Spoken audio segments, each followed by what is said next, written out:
बंदा पे कुव्वत नहीं कुदरत का इशारा, ये बंदा की कुव्वत नहीं कुदरत का इशारा।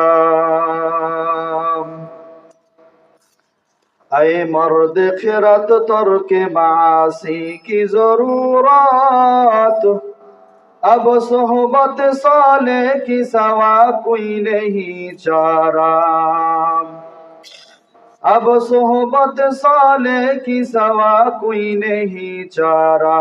ला इलाहा इल्लल्लाह, ला इलाहा इल्लल्लाह, ला इलाहा इल्लल्लाह, ला इलाहा इल्लल्लाह, ला इलाहा इल्लल्लाह, ला इलाहा इल्लल्लाह, ला इलाहा इल्लल्लाह, ला इलाहा इल्लल्लाह, ला इलाहा इल्लल्लाह, ला इलाहा इल्लल्लाहु मुहम्मदुर रसूलुल्लाह सल्लल्लाहु अलैहि वसल्लम। आरो जोरे बोलेन सल्लल्लाहु अलैहि वसल्लम। আর আমার বন্ধুরা আমার, কোন ব্যক্তি যদি তার জবান দিয়ে যদি একবার আল্লাহ রাসূল সাল্লাল্লাহু আলাইহি ওয়াসাল্লামের দুরূদ যদি তার জবান দিয়ে একবার উচ্চারণ করে, আল্লাহ রাব্বুল আলামিন বলেন ওই ব্যক্তির আমলনামা থেকে 10টা গুনাহ কেটে দিয়ে তার আমলনামার মধ্যে 10টা সওয়াব লিখে দেওয়া হয়। বলেন সুবহানাল্লাহ। या इलाही तू मेरा माबूद है, या इलाही तू मेरा माशूक है। আল্লাহ রাব্বুল আলামিন বলেন আমার কোন বান্দা বান্দি যদি আমার নবীর নামে একবার দুরূদ পাঠ করে, ওই বান্দা বান্দির উপরে আমি আল্লাহ রাব্বুল আলামিন 10টা রহমত নাজিল করে দিই। বলেন সুবহানাল্লাহ। আর আমার বন্ধুরা আমার, এই দুরূদের আমল এত পাওয়ারফুল আমল, এই দুরূদের আমল আল্লাহ তাআলার কাছে এত শক্তিশালী, এত কবুলিয়াতের আমল। যেই ব্যক্তিগুলো দুরূদ পাঠ করে যেই ব্যক্তি দৈনন্দিন দুরূদ পাঠ করে, দোয়ার আগে যেই ব্যক্তি দুরূদ পাঠ করে মালিকের দরবারে দোয়া করে, ওই দোয়া আল্লাহ তাআলার কাছে বিদ্যুতের গতিতে কবুল হয়ে যায়। বলেন সুবহানাল্লাহ। ভাইরা আমার, বন্ধুরা আমার, আল্লাহর এক গোলাম ভারতবর্ষের মধ্যে আল্লাহর বান্দা বড় একজন আলেম, কিতাবের মধ্যে তার নাম আসছে শিবলি নোমানী রহমাতুল্লাহ আলাইহি। এত বড় একজন আলেম, এত বড় একজন আল্লাহর ওলি। আল্লাহর বান্দা একদিনকে হজ করার জন্য এরকম কাবা শরীফের মধ্যে দিয়ে তাওয়াফ করতেছে উমরা করার জন্য। আল্লাহর বান্দা তাকায় তাকায় দেখতেছেন একটা যুবক সে ওরকম তাওয়াফ করতেছে, কিন্তু কাবা শরীফ কোন ব্যক্তি যদি তাওয়াফ করে, ওই কাবা শরীফ তাওয়াফ করার একটা দোয়া আছে, লাব্বাইক আল্লাহুম্মা লাব্বাইক বলে বলে ওই ব্যক্তি এরকম তাওয়াফ করতে হয়। কিন্তু ওই যুবক ওই বাইতুল্লাহ শরীফ তাওয়াফ করতেছে, কিন্তু জবানের মধ্যে আল্লাহর বান্দা সাল্লাল্লাহু আলাইহি ওয়াসাল্লাম পড়তেছে। শিবলি নোমানী রহমাতুল্লাহ আলাইহি তিনি চিন্তা করলেন, আরে এই বোকা ছেলেটা কি করতেছে? আরে বাইতুল্লাহ তাওয়াফ করার দোয়া তো এটা না, বাইতুল্লাহ তাওয়াফ করার দোয়া তো লাব্বাইক আল্লাহুম্মা লাব্বাইক। কিন্তু এই দোয়া না পড়ে শুধু তিনি দুরূদ কেন পড়তেছেন এই চিন্তা করতেছে। কিছু সময় পরে ওই যুবকের সঙ্গে সামনাসামনি দেখা হয়ে গেল। শিবলি নোমানী ডাক দিয়ে বলতেছে, আল্লাহর গোলাম, এই বাইতুল্লাহ তাওয়াফ করার জন্য তো আল্লাহ নির্ধারিত একটা দোয়া রেখেছে, তুমি এই দোয়াটা কেন পাঠ করতেছো না? তুমি কেন দুরূদ পাঠ করতেছো? কারণ কি? আল্লাহর বান্দা যুবক ডাক দিয়া বলতেছে, ও আল্লাহর ওলি শিবলি, এই দুরুদের মধ্যে আমি আল্লাহর এমন নবীর উপরে যে আমি দুরুদ পড়তেছি, এই দুরুদের মধ্যে আমি এত বড় ফায়দা পেয়েছি, এত বড় ফায়দা পেয়েছি, এই জন্য আমি এই দুরুদ আর ছাড়তে পারি না। এই জন্য আমি বাইতুল্লাহ তওয়াফ করতেছি আর নবীর উপরে দুরুদ পড়তেছি। শিবলি নোমানি ডাক দিয়ে বলতেছে, যুবক, এই দুরুদের আমলের মধ্যে তুমি কি ফায়দা পেয়েছো আমি একটু জানতে চাই। আল্লাহর বান্দা যুবক ডাক দিয়া বলতেছে, ও আল্লাহর ওলি, কয়েক বছর আগে আমি আমার আব্বাকে নিয়ে বাইতুল্লাহ শরীফ তওয়াফ করার জন্য আসছিলাম। বাইতুল্লাহ শরীফ তওয়াফ করিয়া যখন আমি বাড়ির দিকে রওনা করেছি, বাড়ির দিকে যাওয়ার পথে একটা জায়গায় যাইয়া আমার আব্বাজান বড় অসুস্থ হয়ে পড়েছে। আমি আমার আব্বাকে এরকম ভাবে খেদমত করতেছি, হঠাৎ করে তাকায় দেখতেছি আমার আব্বা দুনিয়া থেকে চলে গিয়েছে। আমি আব্বার পাশে বসিয়া কান্না করতেছি। হঠাৎ তাকায় দেখতেছি আমার আব্বা জানের চেহারাটা শুকরের চেহারার মতো আকৃতি হয়ে গেছে। আমি বড় হতভম্বর ভিতরে পড়ে গেলাম। আমি একা একা চিন্তা করতেছি, আমার আব্বা এত একজন বড় আমলি মানুষ ছিল, আমার বাবা ইন্তেকাল করলো, কিন্তু আমার বাবার চেহারাটা এরকম শুকরের মতো কেন হয়ে গেল? আল্লাহর বান্দা এরকম কান্না করতেছে, কান্না করে করে আল্লাহর বান্দার একটু জিম চলে আসছে, ঘুম চলে আসছে। আল্লাহর বান্দা ঘুমাইতেছে আর স্বপ্নে দেখতেছে এত সুন্দর একজন চেহারাওয়ালা মানুষ, যে মানুষের চেহারার থেকে নূর ঝলকাইতেছে, এত সুন্দর চেহারাওয়ালা মানুষ ওই যুবক আর জিন্দেগিতে দেখে নাই।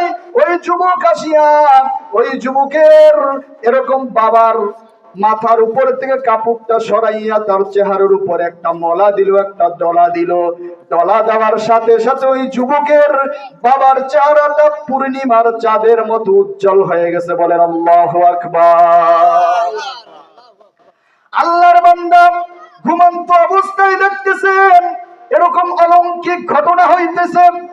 কিছু সময় পর ওই নুরানি উজালা চেহারা মানুষটা মুখের উপরে ডলা দিয়ে আস্তে আস্তে সামন দিকে হাঁটতেছে। ওই যুবক পিছন পিছন হাঁটতেছে, একটু আগাইতেছে আর ডেকে ডেকে বলতেছে, ও আল্লাহর গোলাম, তুমি কে? আমার বাবার এই মুসিবতের সময়, আমার এই বাবার দুর্দিনের সময় তুমি আসিয়া কি আমল করলা আর কি করলা যে আমার আব্বার চেহারাটা নূরে নূরান্বিত হয়ে গেছে? এরকম আল্লাহর বান্দা পিছনের দিকে হাঁটতেছে, সামনে ওই নুরানি উজালা চেহারা মানুষটা সামনের দিকে হাঁটতেছে আর তার পিছ পিছ ওই যুবক হাঁটতেছে। কিছু দূর যাওয়ার পর ওই নুরানি উজালা চেহারা মানুষটা ডাক দেয়া বলে, যুবক, আমি আর কেউ না, আমি হইলাম মদিনার নবী মুহাম্মদুর রাসূলুল্লাহ সাল্লাল্লাহু আলাইহি ওয়াসাল্লাম।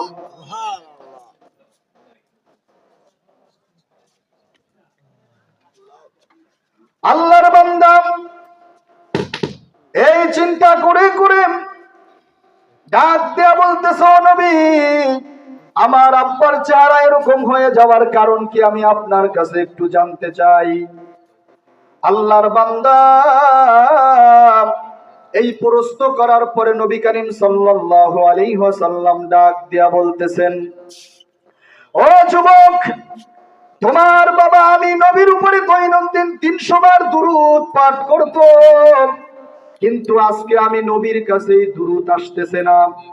আমি এরকম ভাবে ফেরেশতাদের কাছে জিজ্ঞাসা করলাম, ও ফেরেশতারা, অমুক এলাকার মধ্যে অমুক একজন আল্লাহর বান্দা আমার উপরে দৈনন্দিন 300 বার দরুদ পাঠ করতো, আজকে কেন তার দরুদ আমার দরবারে আসলো না? আল্লাহর নবী এই প্রশ্ন করার পরে ফেরেশতারা ডাক দিয়ে বলতেছে, ও নবী, আপনার এই উম্মত দুনিয়া থেকে চলে গেছে, বিদায় নিয়ে কবরের ভিতরে চলে গিয়েছে। আল্লাহর বান্দা, আল্লাহর নবী এরকম ফেরেশতাদের কাছে জিজ্ঞাসা করার পরে ফেরেশতারাই উত্তর দিল। ফেরেশতারা বলতেছেন, ও নবী, আপনার এই উম্মতের বড় একটা বিপদ সামনে এসে দাঁড়াইছে। বলে, কি বিপদ? বলে, আপনার এই উম্মতের চেহারাটা শুকরের চেহারার মতো হয়ে গেছে।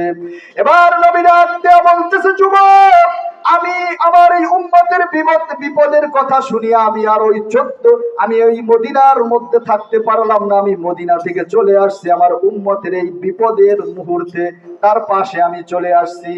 আল্লাহর নবী এরকম ওই যুবকের সঙ্গে কথাবার্তা বলার পরে ওই যুবকের ঘুমটা ভেঙে গেল। ঘুম থেকে উঠিয়া দেখে সত্যিকারেই তার বাবার চেহারাটা নূরে নূরান্বিত হয়ে গেছে। বলেন সুবহানাল্লাহ। এটা কিসের আমলে ভাই? আরো জোরে বলেন, কিসের আমলে? দুরূদের আমলে।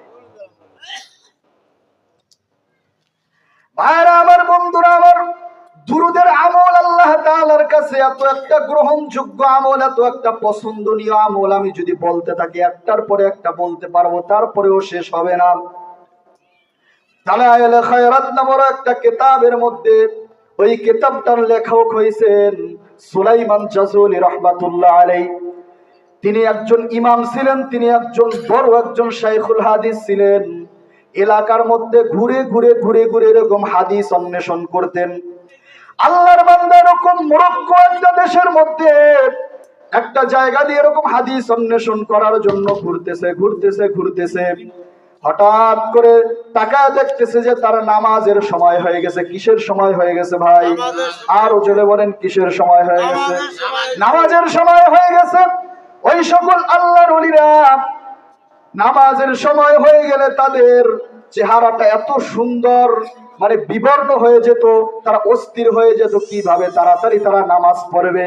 কিন্তু আমাদের ভিতরে নামাজের পেরেশানি নাই, শুধু দুনিয়া দুনিয়া দুনিয়া দুনিয়া দুনিয়ার পিছনে দৌড়াইতেছি। কথা বলেন ঠিক কিনা? আজকে এদিকে মুয়াজ্জিন সাহেব আযান দেয়, আপনার আমার খবর নাই। শীতের রাত্রে আপনি আর আমি ঘুমাই থাকি। কথা বলেন ঠিক কিনা? আজকে আপনি আর আমি বয়ান শেষ করে যাইয়া যদি ঘুমাইয়া থাকি, আর যদি ফজরের নামাজ পড়তে আপনি আর আমি না আসি, ভাইয়েরা আমার, বন্ধুরা আমার, এই রাতে আপনার আমার মৃত্যুবরণ হয়ে যাইতে পারে। কথা বলেন ঠিক কিনা? হয়ে যাইতে পারে না ভাই? কেমন করে ঘুমাও তুমি, কেমন করে ঘুমাও তুমি, ফজর করে কাজা, এমনও তো হতে পারে জোহরে জানাজা। কথা বলেন ঠিক কিনা? হইতে পারে না ভাই? এজন্য ভাই নামাজগুলো ঠিক মতো আদায় করা। সুলাইমান জাযুলি বলতেছেন, আমি হাদিস অন্বেষণ করার জন্য ঘুরতেছি, হঠাৎ করে তাকায় দেখতেছি আমার জোহরের নামাজের সময় হয়ে গেছে। আমি নামাজ পড়ার জন্য পাগল পারা হয়ে গেছি। আমি আস্তে আস্তে হাঁটতে কিছু দূর আগাইলাম, দেখলাম একটা ঘর। আমি ঘরের পাশে যাইয়া দাঁড়াইলাম। আমি আওয়াজ দিলাম, কে আছো ঘরের ভিতরে? ঘর থেকে আমাকে একটু পানির ব্যবস্থা করে দাও, আমি একটু উযু করে নামাজ পড়তে চাই। আল্লাহর বান্দা নামাজ আদায় করার জন্য বিভিন্ন রকম কথাবার্তা বলতেছে আর বলতেছে, আমাকে একটু পানির ব্যবস্থা করে দাও। আল্লাহর বান্দা ঘর থেকে কোনো আওয়াজ না পেয়ে একটু সামনের দিকে আগায়া দেখতেছে একটা কূপ দেখা যায়। কূপের পাশে যা নিচে তাকায়া দেখতেছে পানি অনেক নিচে। ওই পানি উঠানোর জন্য কোনো বালতি নাই, কোনো মস্ক নাই, কোনো দড়ি নাই, কিছুই নাই। আল্লাহর বান্দা বিপাকের মধ্যে পড়ে গেছে। আল্লাহর বান্দা দোয়া করতেছে, হঠাৎ করে তাকায় দেখতেছে একটা নাবালিকা শিশু, একটা মেয়ে, কন্যা মেয়ে আসিয়া সেই কূপের পাশে দাঁড়াইলো।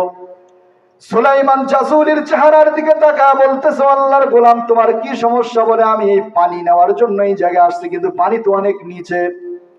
সুলাইমান জাযুলিকে ইঙ্গিত করে বলতেছে, আল্লাহর গোলাম, এই পানি উঠানোর জন্য আমার বালতি আর মস্ক আর দড়ির দরকার হয় নাকি? পানি তো এমনি উঠানো যায়। সুলাইমান জাযুলি বলতেছেন, আল্লাহর বান্দা বলতেছেন, এটা কিভাবে সম্ভব? আমার ব্রেনের মধ্যে ধরতেছে না। আল্লাহর বান্দি, নাবালিকা বান্দি, পা দিয়ে আঘাত করে একটা পাথরকে সামনে নিয়ে পাথরের উপরে দাঁড়িয়ে নিচের দিকে তাকাইয়া মুখ দিয়ে যেন কি পড়তেছে, বিড়বিড় পড়তেছে আর থুক ফালাইতেছে কূপের ভিতর। আল্লাহর বান্দি মুখের থুক যখন কূপের মধ্যে ফালাইতেছে, পানি আস্তে আস্তে উপরের দিকে উঠতেছে। বলেন আল্লাহু আকবার। আল্লাহর বান্দি এরকম কি যেন পড়তেছে আর পানির মধ্যে থুক মারতেছে আর পানি আস্তে আস্তে উপরের দিকে উঠতেছে, উপরের দিকে উঠতেছে। পানি যখন একদম উপরের মধ্যে উঠে গেল, সুলাইমান জাসুলি বলেন আমি একটা মশকের ভিতরে পানি নিয়ে আমি সুন্দরভাবে উজু করে নামাজ আদায় করলাম। ওই ছোট্ট বালিকাটা দৌড় দিয়ে ঘরের ভিতরে ঢুকে গেল, আমি তাকে খোঁজার জন্য চলে গেলাম নামাজ শেষ করে। আমি যাই ডাক দিয়া বলতেছি, আল্লাহর বান্দি তুমি এমন কি আমল করলা যে আমলের কারণে পানিগুলো উপর থেকে নিচে উঠলো, আমাকে একটু বলে দাও। আল্লাহর বান্দি ডাক দিয়া বলতেছে, আমল প্রকাশ করা যাবে না, আল্লাহর নবী থেকে নিষেধ আছে। অনেক পীড়াপিড়ি করার পরে ওই ছোট্ট নাবালিকা শিশু ডাক দিয়া বলতেছে, আল্লাহর গোলাম আমি একটা দুরুদের আমল করে দুরুদের বদৌলতে এই পানি কূপের নিচ থেকে আজকে উপরের দিকে উঠে গেছে। বলেন সুবহানাল্লাহ। আল্লাহর বান্দি এই কথা বলার পরে সুলাইমান জাসুলি বলতেছে, ও ছোট্ট নাবালিকা শিশু তুমি এমন কি দুরুদ পাঠ করো, আমি তো শাইখুল হাদিস এরকম দুরুদ এখন পর্যন্ত পাইলাম না। আল্লাহর বান্দি ডাক দেয়া বলতেছেন, আমি একটা গোপন দুরুদ পড়ি, যেই দুরুদটা আল্লাহর নবী দৈনিক স্বপ্নের মধ্যে আমাকে শিক্ষা দিয়ে যায়। বলেন সুবহানাল্লাহ। সুলাইমান জাসুলি আরো অবাক হয়ে গেল। এবার ওই দুরুদটা শোনার জন্য আরো বেশি আগ্রহ প্রকাশ করলো। এবার যুবতী ডাক দেয়া বলতেছে, নাবালিকা শিশু ডাক দেয়া বলতেছে, আমি ওই দুরুদের কথা বলতে পারবো না। বলে একটু বলো। বলো না বলে বলতে পারবো না। যাও তুমি এলাকার ভিতরে ঘুরে ঘুরে এরকম দুরুদ অন্বেষণ করতে থাকো, দেখো এই দুরুদ এটার মধ্যে পাওয়া যায় নাকি। 6 মাস 1 বছর এরকম দুরুদ অন্বেষণ করতে করতে 2-3 বার অন্বেষণ করেছে, 500 1000 করে দুরুদ নিয়ে আসছে। 2 বার আসার পরে 3য় বার যখন দুরুদ নিয়ে তার সামনে আসছে, টাকা দেখতেছে 500 দুরুদের মধ্যে এই দুরুদটা দেখা যাইতেছে। সুলাইমান জাসুলি বলতেছেন, ও মা এই 500 দুরুদ আমি তোমার কাছে নিয়ে আসছি, দুরুদের মধ্যে তাকায় দেখো এই দুরুদটা আছে কিনা। নাবালিকা শিশু ডাক দিয়া বলতেছে, আল্লাহর গোলাম এই দুরুদের মধ্যে ওই দুরুদটা আছে। বলে কোন দুরুদটা, আমাকে একটু তুমি চিহ্ন দিয়ে দাও, ওই দুরুদটার আমল আমি করতে থাকবো। এবার ওই যুবতী ওই নাবালিকা শিশু ডাক দেয়া বলতেছে, না না, নবীর পক্ষ থেকে এই দুরুদের বলে দেওয়ার নিষেধ আছে, আমার মার পক্ষ থেকেও বলা নিষেধ আছে, আমি বলতে পারবো না। আল্লাহর বান্দি ছোট্ট নাবালিকা শিশু ডাক দেয়া বলতেছে, আল্লাহর গোলাম যাও যাও যাও যাও, দৈনিক এই দুরুদের আমল করতে থাকো, এর মধ্যেই দুরুদ আছে, তুমি দৈনন্দিন এই দুরুদ পাঠ করতে থাকো। আর যেই আমি বিশেষ দুরুদটা পড়েছি ওই দুরুদের ফায়দা আল্লাহ তাআলা তোমাকে দিতে থাকবে। বলেন সুবহানাল্লাহ। এজন্য ভাই দুরুদের আমল আল্লাহ তাআলার কাছে অনেক গ্রহণযোগ্য একটা আমল। এই আমলটা যেই ব্যক্তি করবে ওই ব্যক্তির জীবন ধন্য হয়ে যাবে। এজন্য ভাই আমি যে আয়াত পড়েছি ওই আয়াতের উপরে অল্প কিছু কথা বলবো, আমার সময় একদম সংক্ষেপ, আমি অল্প সময়ের ভিতরে নেমে যাব। আমি একটা আয়াত তেলাওয়াত করেছি, এত সময় আমি দুরুদের ফজিলত দুরুদের উপরে কিছু কথা আপনাদেরকে শুনাইলাম। এখন আপনাদেরকে আমি যে আয়াত খানা পড়েছি আয়াতের উপরে অল্প কিছু কথা বলে আমি আমার বয়ান শেষ করব। আল্লাহ তাআলা কোরআনের ভিতরে বলেন, কুল ইয়া ইবাদিয়াল্লাযীনা আসরাফু আলা আনফুসিহিম লা তাকনাতু মির রাহমাতিল্লাহ। আল্লাহ তাআলা বলেন যে তোমরা আমার রহমত থেকে নৈরাশ হয়ে যাও না। তোমরা নিজের নফসের উপরে জুলুম করে যে গুনাহ করছো, এই গুনাহ করার পরে আমি আল্লাহর রহমত থেকে তোমরা কি হয়ে যাও না ভাই, নৈরাশ হয়ে যাও। আপনি আর আমি গুনাহ করছি, মাপ চাবো কার কাছে? আরো জোরে কার কাছে? আল্লাহর কাছে। নাকি দেশের প্রধানমন্ত্রী যিনি আছে তার কাছে? আল্লাহর কাছে। কার কাছে চাইতে হবে? আল্লাহর কাছে। আল্লাহর কাছে চাইলে আল্লাহ মাফ করে দেবেন কি দেবেন না? দেবেন।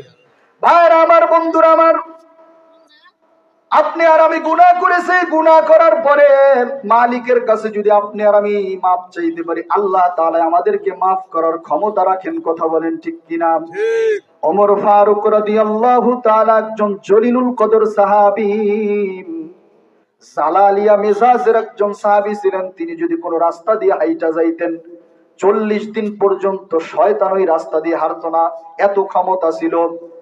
ওমর ফারুক রাদিয়াল্লাহু তাআলা একটা রাস্তা দিয়ে হেঁটে যাইতেছে, কিছু দূর যাওয়ার পরে দেখতেছে একটা যুবক কান্না করতেছে, অঝোর নয়নে কান্না করতেছে।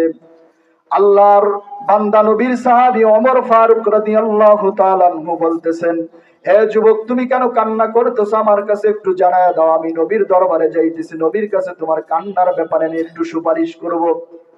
যুবক ডাক দেয়া বলতেছেন, ও ওমর, আমি যে গুনাহ করেছি ওই গুনার কথা আমি তোমার কাছে বলতে পারবো না, আমার সাহস নাই তোমার কাছে বলার।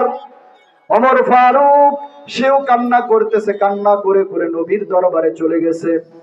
আল্লাহর নবী তাকায়া দেখতেছেন ওমর ফারুক কান্না করতেছেন। নবী বড় আশ্চর্য হয়ে গেছে যে আমার এই সাহাবী তো কান্না করার সাহাবী না, সে কোনো কান্না করতেছে। আল্লাহর বান্দা নবীর উম্মত নবীর সাহাবী ওমরের কাছে নবী করিম সাল্লাল্লাহু আলাইহি ওয়াসাল্লাম জিজ্ঞাসা করলেন, ওমর, তুমি কেন কান্না করতেছো? আমি তোমার কাছে একটু কান্নার ব্যাপারে একটু জিজ্ঞাসা করলাম, কি কারণে তুমি কান্না করতেছো? ওমর ফারুক ডাক দিয়া বলতেছে, নবী, আমি এই পথ দিয়ে আপনার দরবারে আসার সময় একটা যুবককে দেখছি পথের নিচে বসিয়া অঝর নয়নে কান্না করতেছে। আমি তার কাছে জিজ্ঞাসা করলাম, কিন্তু আমার কাছে তো কান্নার ব্যাপারে কিছুই বলে নাই। আল্লাহর নবী ডাক দিয়া বলতেছে, ওমর, যাও আমার ওই উম্মতকে ডেকে নিয়ে আসো, আমি ওর মুখেই শুনতে চাই ও কি পাপ করেছেন। আল্লাহর নবীর আদেশ পাইয়া ওমর যাইয়া ওই ব্যক্তিকে নিয়ে আসলেন। আল্লাহর নবী ডাক দেয়া বলতেছেন, উম্মত, তুমি এমন কি গুনাহ করেছো যে গুনার কারণে তুমি কান্না করতেছো? আমি তোমার কাছে একটু জানতে চাই। আল্লাহর বান্দা ডাক দেয়া বলতেছে, নবী, আমি এত বড় গুনাহ করেছি, ওই গুনার কথা যদি আপনি শোনেন আপনিও আপনার দরজা থেকে আমাকে তাড়িয়ে দেবেন। আমার তো মনে হয় আমি আল্লাহর আরশে আজিমের চাইতে বড় গুনাহ করে ফেলেছি। আল্লাহর নবী ডাক দিয়া বলতেছেন, ও উম্মত, তুমি কি করেছো? তুমি কি আল্লাহর সাথে শিরক করেছো? বলে, না, আমি শিরক করি নাই। বলে, তুমি কি আল্লাহর সাথে কুফরি করেছো? বলে, না, কুফরি করি নাই। বলে, তুমি কি হত্যা করেছো? বলে, না, আমি হত্যা করি নাই। বলে, তুমি কি এরকম ভাবে জঘন্য ভাবে তুমি কি অনেক খারাপ গুনাহ করেছো? বলে, ও নবী, আমি এমন গুনাহ করেছি যেই গুনার কথা শুনলে আপনিও সহ্য করতে পারবেন না। নবী ডাক দেয়া বলতেছেন, ও আল্লাহর গোলাম, তুমি এমন কি গুনাহ করেছো? বলে, নবী, আমি এত বড় গুনাহ করেছি, আমার পেশা হলো আমার এলাকার ভিতরে কোনো ব্যক্তি মারা গেলে তারে দাফন করার পরে আমি রাত্রে যাই ওই কবরটাকে খুঁড়িয়া তার কাফন চুরি করে নিয়ে আসি। আমি কয়েকদিন আগে একটা কাফন চুরি করার জন্য একটা এলাকার ভিতরে চলে গেছি, যা দেখতেছি একটা কবর। আমি কবরটা খনন করিয়া যখন কবরের ভিতরে ঢুকেছি, কাপড়টা খুলে খুলে যখন আমি নিয়ে আসতেছি, তাকায় দেখতেছি এত সুন্দর একটা যুবতী মেয়ে। ওই যুবকটিকে দেখিয়া আমার যৌবনের চাহিদা উঠে গেছে। নবী, আমি আর আমার যৌবনকে ধরে রাখতে পারি নাই। ওই কবরের মধ্যে বসে আমি ওই যুবতীর সঙ্গে জেনা করেছি। আমি জেনা করে যখন উপরের দিকে উঠে আসতেছি, ওই যুবতীর জবানটা আল্লাহ তাআলা খুলে দিয়েছেন। ওই যুবতী ডাক দেয়া বলতেছে, ও যুবক ভাই, আমার মা বাবা, আমার আত্মীয় স্বজন আমাকে গোসল করিয়া পবিত্র বানাইয়া এই কবরের ভিতরে রেখে গিয়েছে।